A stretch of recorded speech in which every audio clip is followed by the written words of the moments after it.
waumini wote wa madhehebu yote, wao Wakristo, wao Waislamu, wenye wanatumia Qur'an takatifu, wenye wanatumia Biblia takatifu.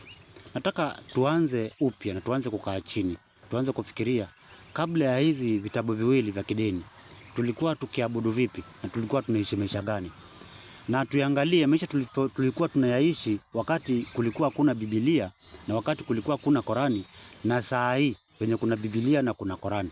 Tuangalie utofauti, hapo tutajifunza kitu. Tujiulize pia swali lingine, hivi vitabu viwili vilitoka wapi? Ni wapi vilitoka? Manake kitambo tulikuwa tukiabudu, mvua ilikuwa inanyesha, miujiza ilikuwa ikifanyika. Tujiulize, hivi vitabu viwili vilitoka wapi? Vilitoka wapi hivi vitabu viwili? Hapo ndo tutakuja kujua. Ijapokuwa huenda ikawa kulikuwa na maandiko ya Mwenyezi Mungu aliyopulizia watu na alitumia roho wake kuandika, lakini hayo maandishi ya Mwenyezi Mungu yashabadilishwa. Hizi vitabu viwili mvichunguze vizuri. Manake nawaambia, kwa mfano nawaambia kitu kimoja.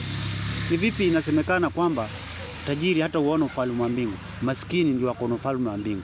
Na kama watu wanajua hilo, kwa nini wazungu, watu wengi huko wanaendelea kutafuta mali ndio matajiri zaidi? Kumaanisha wewe ukiwa maskini ukae hivyo hivyo tu kuwa maskini uweze kufika ufalme wa mbinguni? Sina maanisha hivyo. Ambapo pia niliwaambia juzi, hata mapasta siku hizi wanajua kila kitu. Wanajua kuna mambo yalikuwa kwa Biblia, ili sisi wa Afrika tuje tupokonywe rasilimali zetu huku ni wazungu. Yako yalikuwa hapo kwa Biblia na kwa Qur'an.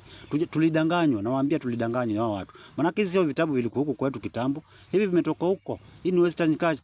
Christianity ililetwa hapa. Mnaambiwa Christianity ni Yesu. Hapana, Yesu mwenyewe hakuwa Mkristo. Yesu mwenyewe hakuwa Mkristo. Christianity ni kitu kilitengenezwa na kikaletwa kikiwa na nia fulani.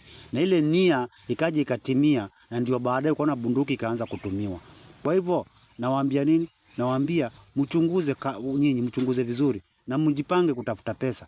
Kwa sababu hiyo ukiwa unafanya hivyo itakuwa si sawa. Itakuwa haiendi vizuri. Manake waumini wetu hao mapasa nataka mtuambie vitu kama hizi. Tuwe tunajua venye kunaendelea.